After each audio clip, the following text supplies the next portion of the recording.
This case presentation is a postoperative amyloidosis of tongue base. It's an extremely rare complication after multi-level sleep surgery.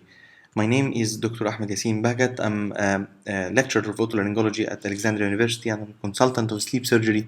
I was fellow of Professor Claudio Vicini, University of Pavia in Italy, and a member of International Surgical Sleep Society. And this presentation is part of the International Surgical Sleep Society educational program. It is 48 years old male patient who came complaining of loud snoring and severe obstructive sleep apnea. He did a sleep study and revealed that apnea-hypopnea index is 58 per hour, severe degree of sleep apnea.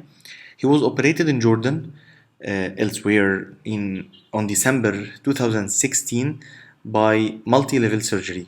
He did septoplasty, inferior turbinectomy, tonsillectomy, uvulopalatopharyngoplasty, and coblation tongue base ablation, all at one setting. The patient had a tough postoperative course, severe pain, edema of the neck, and edema of the tongue base after surgery.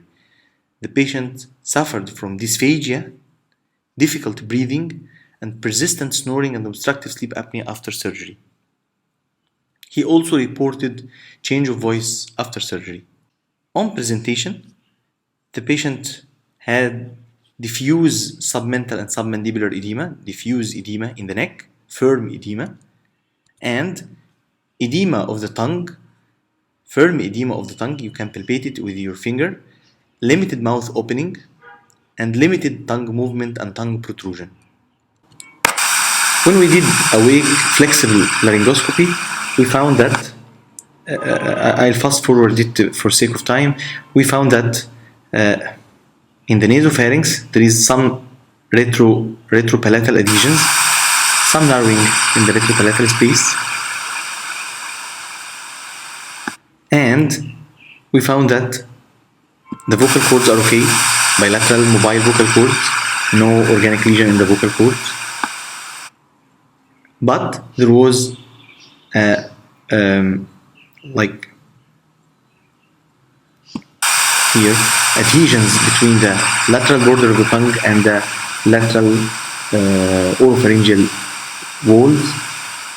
With the protrusion of the tongue, you can see that there is movement also of the lateral oropharyngeal walls.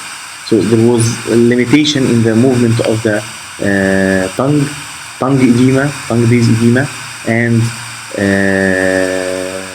firm submental and submandibular edema. Awake flexible laryngoscopy didn't show evident obstructive lesion in the upper airway causing dysphagia, causing change of voice, causing persistent sleep apnea. Again, nasopharyngeal stenosis and adhesion between the tongue base and lateral pharyngeal walls. The patient did barium swallow to check the cause of dysphagia, normal barium descent through the pharynx and esophagus. He did CT scan of the head and neck region, and it just showed mural thickening of the lateral walls of the pharynx and submental and submandibular edema.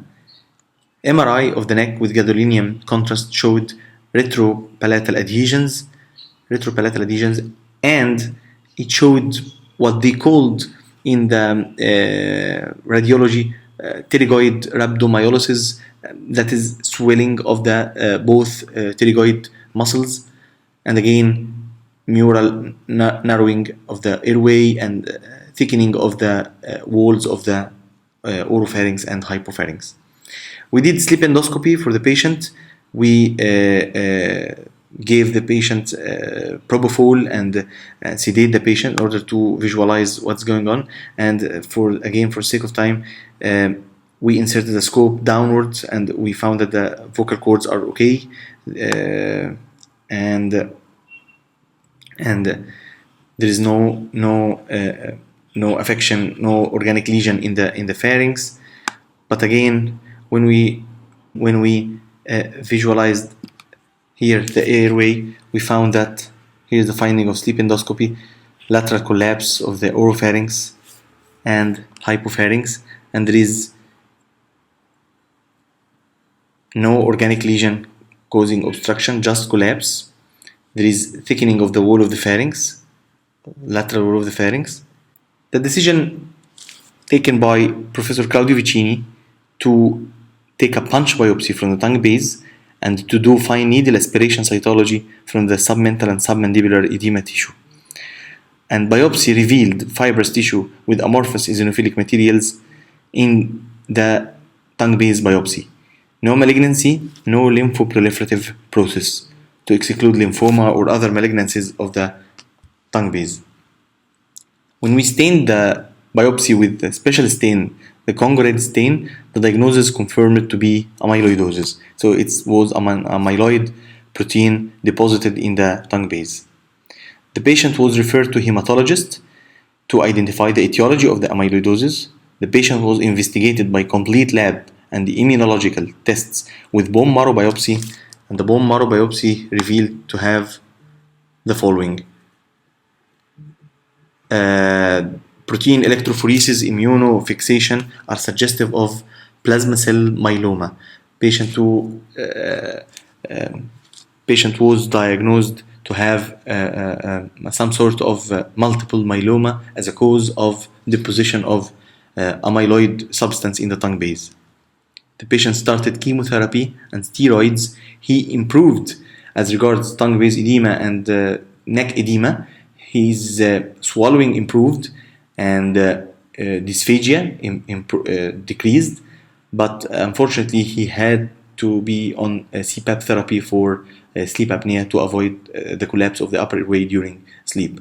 But at the end, that complication happened after multi-level surgery could save the patient life. So think about amyloidosis. It's very rare, extremely rare in the head and neck region. So think about amyloidosis when you have edema of the tongue base after tongue base surgery. It's unusual, very rare, but it's not impossible. And that amyloidosis, once diagnosed, should be confirmed. The diagnosis should be confirmed by Congo red stain. And after confirmation of amyloidosis, we have to work up for a complete evaluation of the cause of amyloidosis. In that case, the cause of amyloidosis was a plasma cell myeloma or multiple myeloma. In other cases, it may be a part of systemic amyloidosis, or in literature, there is a case of localized tongue base amyloidoma only in the tongue base without any systemic affection. Thank you so much.